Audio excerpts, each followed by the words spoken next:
John Kennedy steps onto the bright studio floor just as the morning sun streams through the tall windows behind the cameras. He breathes in, feeling a mix of calm and tension. The view set looks familiar yet still strange, for women sit behind a long, curved glass desk. Their chairs face the cameras, and the audience ring lights make the guests' faces glow. There is a soft hum of chatter and the faint rustle of papers. Kennedy smooths his dark suit jacket, checks his tie and the polished floor, and moves confidently toward the hosts. The air smells faintly of coffee and fresh flowers placed along the desk. The four hosts greet Kennedy with polite smiles. One offers him a water bottle, another reaches out for a quick handshake. Their voices are warm, practiced, and welcoming. The audience applauds lightly, the sound echoing off the high ceiling. Kennedy nods and takes his seat. Places his notes on the desk, though he plans to speak from memory. He thanks the hosts for inviting him. He glances into the bright lights, then at the audience behind the cameras. He feels the buzz of expectation. Today's topic is heavy. Immigration policy has been in the news for weeks. Behind him, tall monitors show images of border crossings and crowded checkpoints. Producers whisper into headsets. A stage manager gives him a thumbs up. Kennedy takes another breath and straightens his posture. The cameras count down 3, 2, 1. The low hum of the live microphone fills his ears. He smiles and greets viewers at home. He speaks his first lines in calm, steady tones. He shares a few statistics about recent crossings and budget costs. The hosts listen, nodding politely. The conversation begins as planned, friendly yet meaningful. After a minute or two of measured discussion, one host leans forward. She smiles, but her eyes are sharp. She asks about the human side of the debate. She wants to hear stories of families separated at the border. Kennedy listens, then chooses his words carefully. He speaks about the strain on local communities, talks about crowded schools and overworked hospitals. His voice stays calm. Factual. The other hosts exchange quick glances. The mood remains polite, but Kennedy senses that the tone of the conversation is shifting. He knows this is where tension can rise. The hosts press further, asking Kennedy to explain what should happen next. Kennedy adjusts his notes, but barely. Looks down. He leans on the desk and says that America needs clear, firm rules. He insists that any person entering without permission must face swift consequences. He speaks with conviction. His words carry a firm edge. The hosts nod, but one of them gently challenges the harshness of his view. She asks if there is space for mercy, for kindness toward people seeking a better life. Kennedy's jaw tightens, but he does not interrupt. He takes a breath, ever aware of the cameras. Behind the scenes, the audience becomes quieter. The hosts watch Kennedy's face closely. His tone shifts from polite to firm. In the border towns, he talks about local law enforcement stretched thin. He mentions families worried about job security. The hosts keep their questions coming, pressing him on details. Kennedy's shoulders stiffen. He answers clearly, but with growing frustration. The cameras zoom in on his face. His eyes flash with intensity. The studio lights feel hot. Kennedy senses the moment slipping away from calm discussion. As one host tries to interject a personal story of a migrant child, Kennedy's voice rises. He interrupts to correct a figure. His tone grows sharper. The hosts blink at him. The live audience shifts in their seats. Kennedy's words cut through the polite set. He repeats his point. America must protect its own citizens first. His sentences become shorter, more direct. The hosts exchange uneasy smiles. The mood in the studio changes. What began as a friendly debate turns into a tense standoff. Kennedy feels his heart pounding as he leans in, ready to press his case with force. The hosts try to calm the tone. One murmurs an apology before asking a new question. But Kennedy does not wait. He stands abruptly. His chair scrapes the floor. The audience gasps softly. Kennedy's voice rings out as he finishes his thought. On sanctuary cities, he tells the hosts he cannot stay and listen to what he calls soft-hearted nonsense. He rips off his microphone pack. The tiny device dangles from his suit as he throws it onto the desk. The studio lights flash red as producers rush forward. The show cuts to a sudden commercial break. The monitors go dark. Off camera, the hosts sit in stunned silence. Their smiles are gone. The audience reacts with mixed applause and shocked murmurs. The director calls for a quick reset. Kennedy moves toward the exit door, head held high, but shoulders tense. He doesn't look back. Backstage, a producer tries to stop him, but Kennedy pushes past. He walks down a narrow corridor lined with posters of past guests. His footsteps echo on the tiled floor. He feels a mix of relief and adrenaline. He knows the moment will be talked about everywhere. Moments later, the studio returns to air without him. The hosts apologize to viewers and promise to move on. They try to face the camera with calm voices, but their eyes betray surprise. In the control room, assistants scramble to delete or save clips. Social media teams prepare statements. Kennedy is already outside, under the bright stage lights, answering a reporter's quick question. He doubles down on his stance, says. He chose truth over comfort. Then he heads to the elevator, ready for what comes next. In this first part of the story, we see John Kennedy entering a familiar stage that suddenly turns unfamiliar. The polite introductions give way to a tense debate. Respectful conversation shifts to sharp words. The moment builds from calm facts to an explosive exit. Stage is set for a scandal that no one will forget soon. Audience members, hosts, and viewers are left wondering, what drives a man to abandon decorum on live television? And will anyone follow his lead? John Kennedy settles back into his seat as the hosts smile and nod, ready to move on to the next question. The studio lights feel warmer now, and the gentle hum of the cameras reminds him that every word counts. He glances at the monitors behind him, where images of border crossings and crowded checkpoints still play in a silent loop. Across the desk, one host leans forward. Her tone remains friendly, but her eyes are careful. Senator, she begins, you spoke earlier about the numbers and costs. But what about the people? Families who risk everything for a chance at safety. Kennedy breathes slowly, keeps his gaze steady on her. He wants to show he cares about human lives, even as he holds firm to his policy views. I understand. He says in a calm voice, I know these are real people with real stories. I've met families who came here fleeing danger. That matters to me. He pauses. The host's expression softens. Continues. But when the system is overloaded, we cannot protect our own citizens. Local hospitals and schools are stretched thin. First responders are overworked. It creates danger for everyone.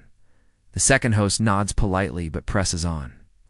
Couldn't we find a middle ground? Compassion with strong rules? Kennedy nods, appreciating the balanced question.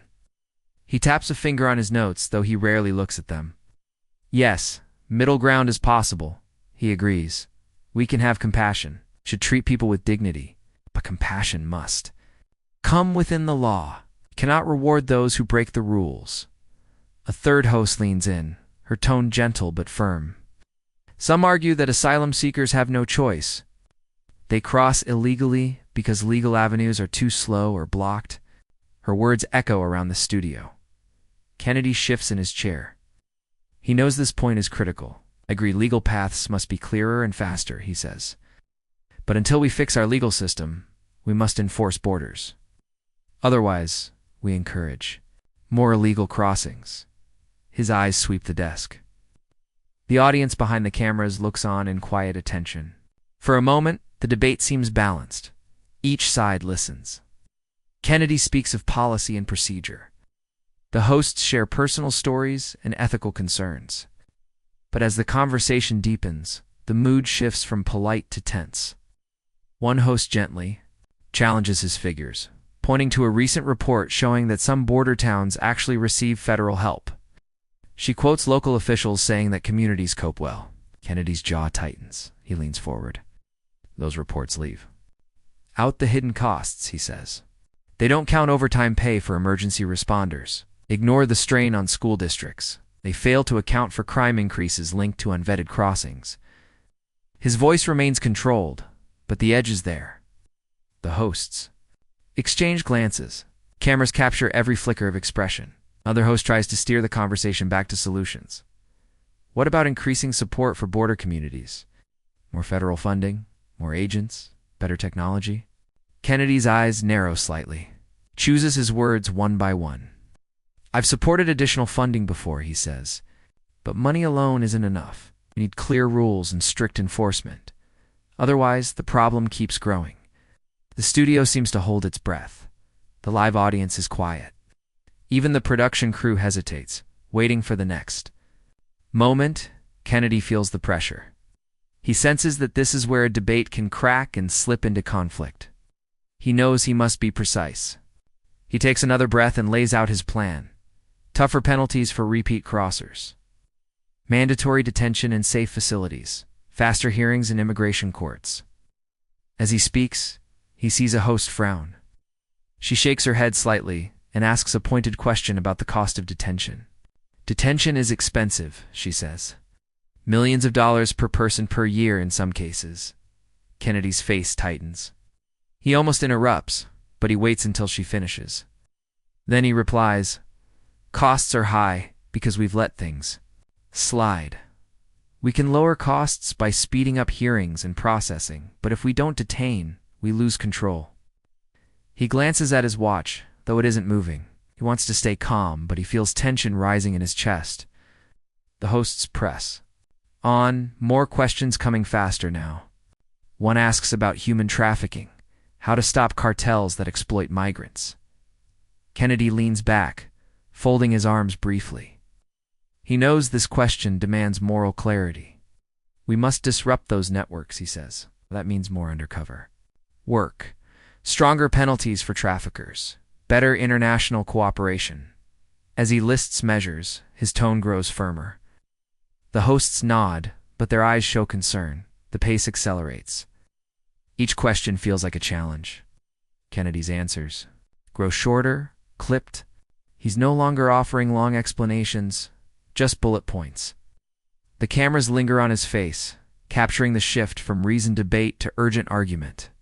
Suddenly, one host interrupts with a story of a child who died after being separated. From her family, she speaks softly, holding back tears. Her voice cracks. Kennedy's eyes flick to hers. He feels a pang of sympathy. He clears his throat. A tragedy was terrible, he says quietly. No one wants to see that happen again. That is why we need clear procedures, so families aren't torn apart unfairly. The host searches. His eyes, looking for compassion.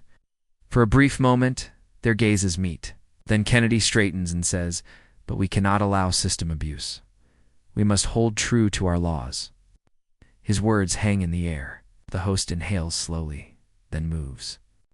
On to the next question about sanctuary cities. Kennedy clenches his jaw slightly.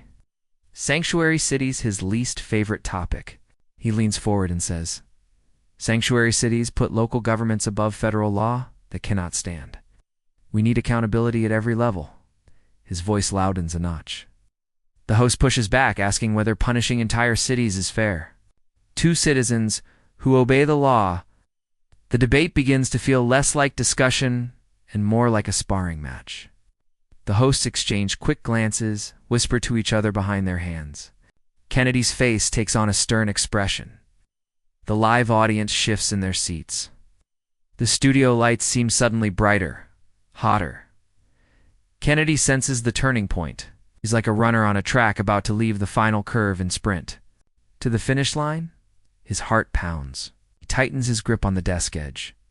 The host's next question is about moral leadership. She asks softly, Senator, do you believe we are guided by our better angels in this debate, or are we driven by fear? The question strikes Kennedy. He pauses. For a moment, his tone softens. He says, I believe in America's compassion. But compassion must be backed by reason. He locks eyes with the host. I won't apologize for protecting our citizens. Her gaze hardens. She shoots back, but at what cost? Ignoring the humanity of migrants costs our soul. The words hang heavy now. The hosts lean in, waiting. Kennedy feels the tension snap like a rubber band. He stands up all at once. The chair scrapes back. The sudden movement startles everyone. Cameras sway as he rises. The host's mouth opens, but no words come out. Kennedy's voice rings out, louder than before. We are not here to coddle criminals, he shouts. The exclamation echoes in the studio. The hosts reel back, stunned. The audience gasps. Kennedy paces behind the desk for a moment, his tie swinging slightly. He points at the hosts. This show is complicit in betraying American citizens. His voice cracks with emotion. The hosts look at each other in alarm. Producers rush forward. Studio lights flash red. Alarm bells ring softly in Kennedy's earpiece. The director's voice. Intones standby for cutoff. But Kennedy doesn't stop. He yanks off his microphone pack, the cables trailing. He throws it onto the desk.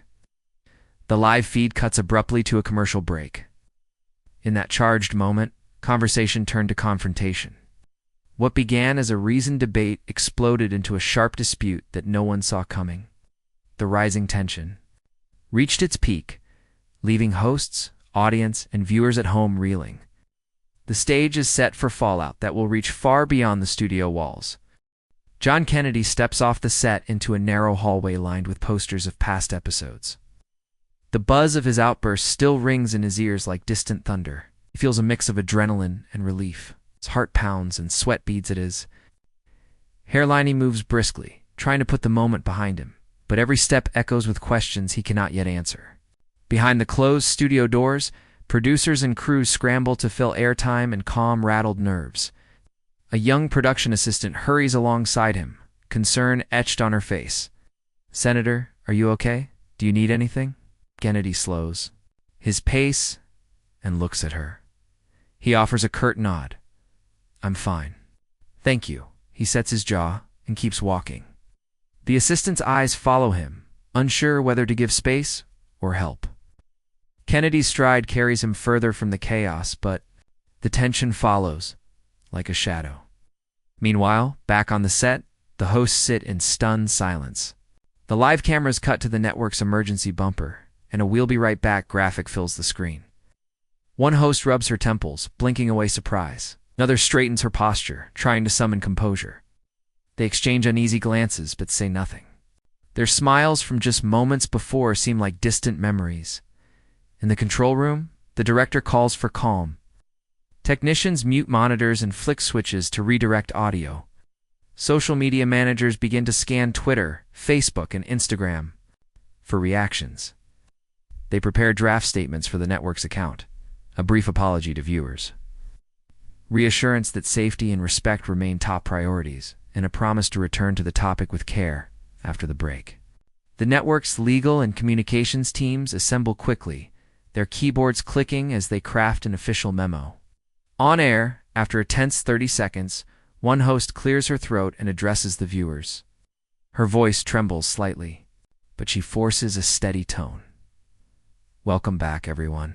We apologize for that unexpected interruption. Let's continue our conversation with respect for all voices and a focus on understanding." She offers a small, uncertain smile.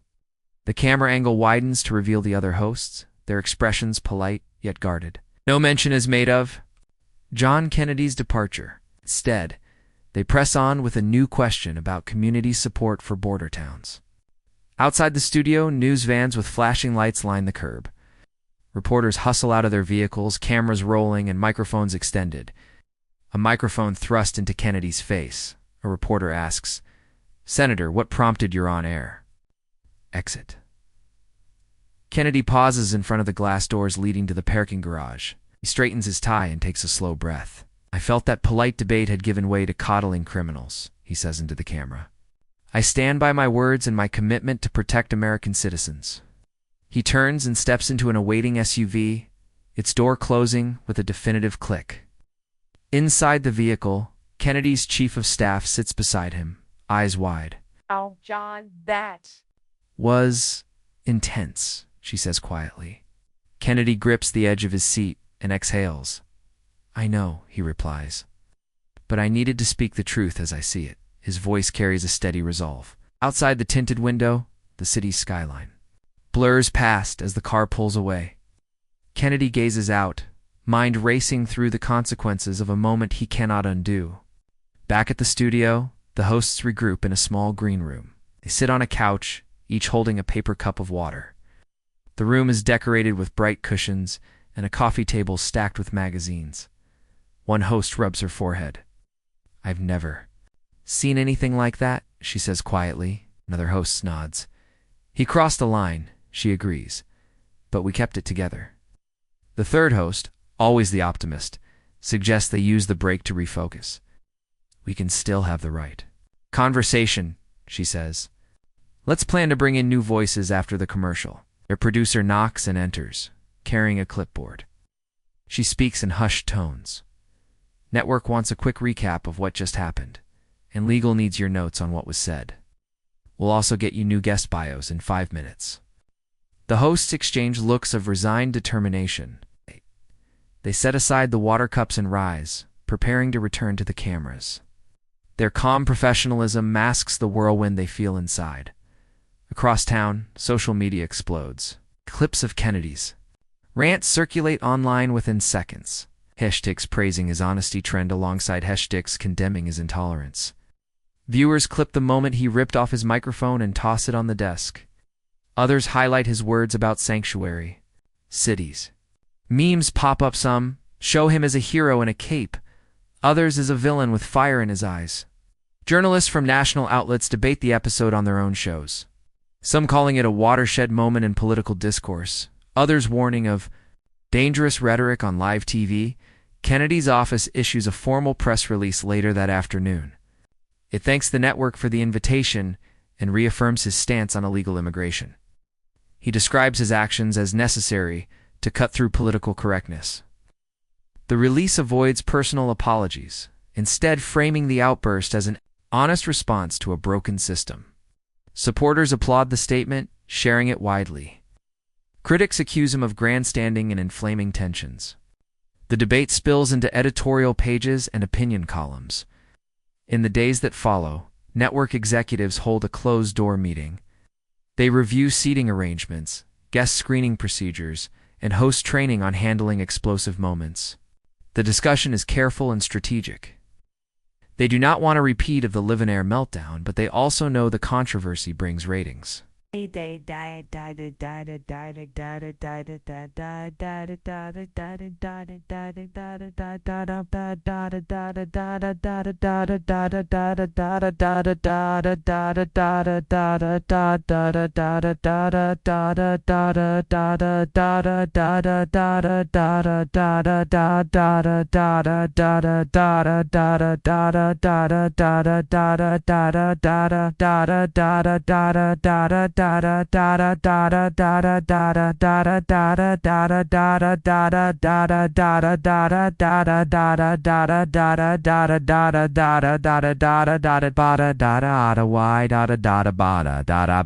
Sign an agreement to respect on-air decorum.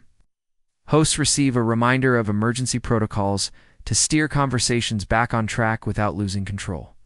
Meanwhile, John Kennedy's phone does not stop ringing. Political allies call to praise his courage. Some urges him to run for higher office. Opponents warn of damage to his reputation. Journalists request interviews to dissect his exact words. Kennedy screens the calls, choosing only to speak to trusted advisors. He sits in his office, reviewing transcripts of the show. He underlines passages in red pen, circling moments where he feels he was either powerful or reckless. He reads the host's questions, trying to find where the debate turned. He reflects on whether he could have said the same points more calmly, or whether the heated moment was necessary to force attention on the issue. At home that evening, Kennedy's wife waits at the dinner table. The aroma of roasted chicken and vegetables fills the dining room. His 2 teenage children sit quietly, watching the news on a tablet. They have watched the clips endlessly, discussing whether Dad did the right thing. Kennedy slips into his chair, loosens his tie, and offers a small smile. His wife reaches across the table and takes his hand. "You were passionate," she says. "But are you okay?" Kennedy nods slowly. "I feel I spoke for millions who feel unheard," he answers softly. He glances at his children, unsure of what to say. They exchange a glance, both proud and worried. Over the next week, Kennedy appears on conservative radio shows to expand on his views. He avoids mainstream morning programs and networks that he feels would ambush him. His speeches at town halls draw larger crowds than usual. Attendees chant his name and applaud his courage. He feels the energy of a movement forming around his words. Yet he also senses fatigue, late nights, constant travel, and the weight of controversy. He juggles the highs of support with the low moments of self-doubt. Back in the television world, the hosts discuss the incident on their next show. They refer to it indirectly, exploring the fine line between free speech and respectful dialogue. They invite experts on media ethics, communication styles, and the psychology of debate. Their scores show a bump in ratings for the episode following the incident. Viewers tune in, curious how the show addresses its own moment of crisis. The hosts navigate the topic delicately, balancing honesty about the tension with reassurance that respectful conversation can continue. As days turn into weeks, the story's momentum shifts. Other news breaks: a congressional hearing on border policy, a local election heated by immigration concerns, a humanitarian report on migrant families. Kennedy's rant becomes part of a larger conversation, a flashpoint rather than the only story. Yet for many, the image of him ripping off his microphone remains vivid, a symbol of raw frustration on live television. In quiet moments, Kennedy reflects on the event. He understands that his actions will be debated for years, but he also believes that sometimes strong moments are needed to break through indifference. He knows he must find balance, to speak passionately without losing control, to press for truth without alienating potential allies. The incident reshaped him not just as a politician, but as a human being who faced a crucible under bright lights and chose to follow his convictions, whatever the cost. Owen Kennedy wakes early the next morning to an inbox full of headlines and messages. He lies in bed for a moment, listening to the quiet hum of the city outside his window. The previous day's events feel both distant and immediate. He sits up, rubs his eyes, and reaches for a fresh notepad on the bedside table. He knows today will be another test of how he handles the fallout. Downstairs in the kitchen, his wife pours coffee into 2 mugs. The warm scent fills the air.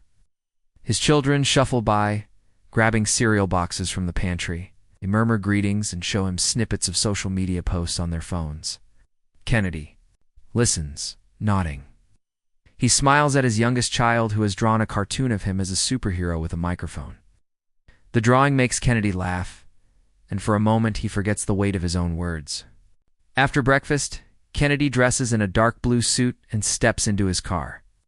His driver greets him and hands over a folder of the day's schedule. He scans the pages: a radio interview in an hour, a town hall meeting in the afternoon, and a private meeting with his campaign team later. He closes the folder, leans back, and takes a breath. He remembers the tension of the studio, the sudden rush of standing and shouting, and the silence that followed. He wonders whether he should have handled it differently. At the radio station, Kennedy walks into a small recording booth lined with foam panels. The host greets him through the glass, wearing a friendly smile. Kennedy nods politely and settles into his chair. He puts on his headphones and sees the microphone before him. Host introduces him to the listeners, briefly mentioning his appearance on The View without dwelling on the drama. "Let's focus on policy today," the host says. Kennedy nods and leans in, speaks calmly, explaining his vision for a balanced immigration system. He outlines detailed steps for improving legal pathways, strengthening border security, and supporting local communities. His tone is measured and even a contrast to yesterday's outburst. The host asks tough questions, but Kennedy answers with facts and examples. He cites stories of families who waited years for visas and of towns that thrived when given federal grants. Listeners hear a focused, thoughtful leader rather than a man ruled by emotion. When the interview ends, the host thanks him. Kennedy removes his headphones, exhales, and packs up his notes. As he leaves, he feels a sense of relief. He believes he has shown that he can lead with both passion and composure. The drive to the town hall gives him time to reflect. He watches traffic pass and thinks about the power of televised moments. A single heated reaction can overshadow a week of careful planning. At the community center later that afternoon, about 200 people gather in folding chairs. A banner reads "Town Hall with Senator Kennedy." The air smells faintly of popcorn and floor polish. Volunteers hand out bottled water and printed summaries of his policy proposals. A local reporter asks for a quick comment on the day's earlier interview. Kennedy smiles and says, "We need honest talk and real solutions." He steps onto the small stage and greets the crowd with a wave. The questions start gently concerns about local roads, school funding, and air quality. Kennedy answers with specific ideas and listening ears. Then someone asks about the incident on national TV. A hush falls over the room. A gray-haired man in the front row stands. "Senator," he says calmly, "we saw you lose control yesterday. Does that help our cause or hurt it?" The question hangs in the air. Kennedy looks at the man and nods. He pauses before speaking, choosing each word carefully. "I understand your concern," he says softly. "Sometimes in the heat of debate, I let my frustration show. But my frustration comes from seeing families suffer and communities struggle. I believe strongly in protecting our citizens, but I also believe in compassion and respect." He pauses again. "I am sorry if I crossed the line, but I promise to keep fighting for solutions that work." The gray-haired man nods and sits down. The audience breaks into polite applause. Other people ask follow-up questions about policy details. Kennedy listens, responds, and takes notes. He uses the moment to show humility and strength. As the town hall ends, people line up to shake his hand and say thank you. Some hug him. Others slip him notes praising his apology. Kennedy leaves. The stage with a light heart. Back at his office, Kennedy's chief of staff greets him with fresh coffee. "You handled that well," she says. Kennedy sits at his desk, opening a fresh notebook. He makes a list. Apologize when needed, prepare for tough questions, remember the human stories. He underlines stay calm and show compassion. He leans back, satisfied that the day's events have balanced the narrative. Yesterday's tension. Today's measured response? In the evening, Kennedy reviews the night's schedule with his advisors. They plan his next steps.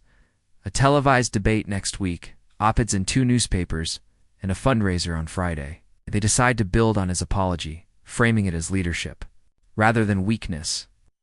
They draft talking points that emphasize listening, partnership, and clear action. Kennedy asks for fewer notes and more stories, real accounts of people affected by immigration policy. Wants to ground his words in lived experience. At home, Kennedy tucks his children into bed. He reads a bedtime story and kisses their foreheads. As he turns off the light, he thinks about the power of words. How a heated moment can spark change, but also how lasting trust comes from honesty and respect. He whispers goodnight and steps into the hallway, feeling the mix of pride and caution that the day has given him. That night, Kennedy dreams of the studio lights and the glass desk. He imagines himself standing calmly at the center, speaking with both passion and care. He sees himself as a bridge between his own convictions and the voices of those who disagree. He wakes before dawn, determined to live that vision. Part 4 shows John Kennedy balancing the thunder of his Levon-air outburst with the quiet strength of apology and dialogue. He moves from a national headline to local listening, from sharp rhetoric to measured conversation. The story reminds us that leadership is more than bold moments. It is steady action, empathy, and the courage to say sorry when we go too far. In the next part, the true journey continues as Kennedy faces both new challenges and fresh opportunities, shaped by the lessons he has learned. ChatGPT said, John Kennedy wakes to morning light filtering through the curtains. He knows today marks another chapter in his journey. He feels the echo of his on-air words still stirring in the nation's mind. He sits at his desk, turning open the newspapers and scrolling through online headlines. Some call him a champion of truth. Others warn that he crossed a dangerous line. Kennedy sighs and makes a fresh list in his notebook. Remain true to his values. Learn from yesterday and find a path forward that unites rather than divides. Bye. Mid-morning, Kennedy arrives at a local community college for a small roundtable on policy and public trust. He walks into a bright room where 10 residents of different ages and backgrounds wait around a circular table. He sees farmers, school teachers, a nurse, and a young student in a cap and gown. He greets each person warmly, shakes hands, and invites them to share their thoughts. His tone is calm and open. He sits among them rather than behind a podium. He wants to show he listens, not lectures. A man named Luis speaks first. He is an immigrant who came here 20 years ago. His English is strong, but his accent clear. He tells Kennedy about the long nights he spent waiting for legal papers. He says he feels caught between two worlds. Kennedy thanks him and asks how. He thinks the system can improve. Luis suggests faster processing and more legal aid for low-income families. Kennedy writes down the ideas and nods, promises to push for funding to support legal services. Next, a teacher named Maria raises her hand. She talks about her classroom where she has refugee children from different countries. Some speak little English. She worries about their families and safety. Kennedy listens and asks follow-up questions. He asks what resources schools need to help these students. Maria says more language classes and counseling staff would help.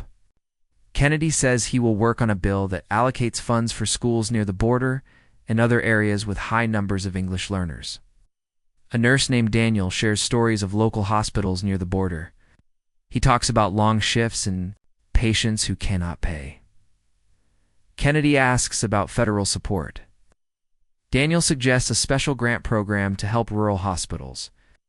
Kennedy nods, adding that he will team up with health advocates to draft legislation. Each person around the table offers ideas, job training programs for new arrivals, community centers that host cultural events, local law enforcement training and de-escalation. Kennedy listens, asks about costs, and promises to study each proposal. After the roundtable, Kennedy moves to his car and reflects on what he heard. He realizes that real change springs from real stories. He senses that strong words need to be backed by steady action and collaboration. He calls his chief of staff to set up meetings with experts in education, healthcare, and legal aid. He tells her, "We need data and empathy in equal measure." He feels energized by the day's honest talk. That evening, Kennedy appears on a popular conservative talk show. The host greets him with respect. Kennedy shares his experiences. From the round table, quotes the names of people he met and the notes he took. He explains that he plans to introduce bills to support legal services and school programs and to fund rural hospitals. He speaks of the importance of firm rules at the border, but also of compassion for those in need. His tone is respectful, firm, and human.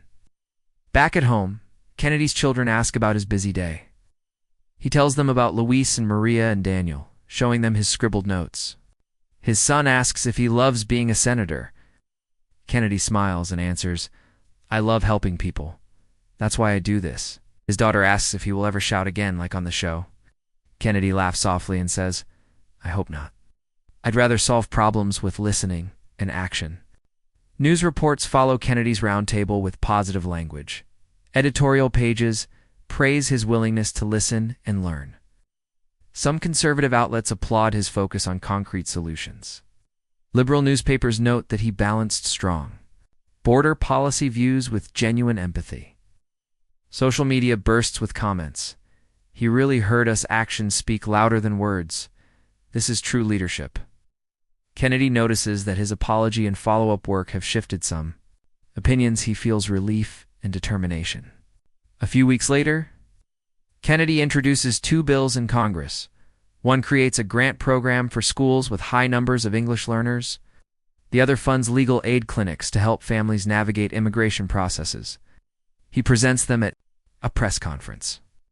Reporters ask if these bills contradict his on-air warnings about illegal crossings. Kennedy smiles and says firmly, "Our laws must be fair, clear, and enforced. But we also have a duty to treat people humanely. These bills help both." He answers follow-up questions, explaining the provisions and funding amounts. The legislative process begins, with committee hearings scheduled soon. Meanwhile, the View episode where Kennedy's rant occurred remains a hot topic in media studies classes at nearby universities. Students debate ethics in live television, crisis management, and the balance between passion and respect. One student writes a paper comparing Kennedy's outburst to other famous live-in-air moments. Another creates a podcast episode analyzing how public figures recover from controversy. Kennedy hears about these discussions indirectly and feels That his moment has become more than a sound by tit, has become a lesson for students of media and politics. On a bright Saturday morning, Kennedy visits a local shelter that helps newly arrived immigrant families. He volunteers for a few hours, packing boxes of clothes and toys for children. He kneels to tie a young girl's shoelace and hands a warm blanket to an elderly man. His staff watches from a distance, filming short clips for social media. Kennedy waves at the camera, but his focus remains on the people, speaks with volunteers and clients, taking notes on what the shelter needs. He promises to bring supplies and support next month. That afternoon, he returns to the office and drafts a letter to the shelter's director, pledging support and offering to hold a fundraiser. Entice the shelter to a growing list of community organizations he wants to highlight. As he writes, he thinks about how easy it is to spout statistics under studio lights, and how vital it is to meet people face to face in a simple room with folding chairs. He feels grounded by these visits, reminded of why he sought public office. In the first place, in the quiet of his study late that night, Kennedy reviews the journey since his on-air outburst. He opens his notebook and reads his earlier entries, his promises to stay calm, to show compassion, and to learn from real stories. He smiles at the progress he sees. He writes a new note: lead with listening, learn from mistakes, keep promises. He closes the book and switches off the desk lamp, ready to rest and face tomorrow with renewed purpose. Over the next months, Kennedy's bills move through committees. He attends hearings, brings witnesses from his roundtable to testify, and negotiates with colleagues on both sides of the aisle. Faces delays and pushback, as any legislator does, but he persists, remembers Luis, Maria, and Daniel, and thinks of the children in the shelter. Each step forward feels like progress, even when small. The original controversy that sparked the journey fades in some minds, but its effect lives on in the change he pursues.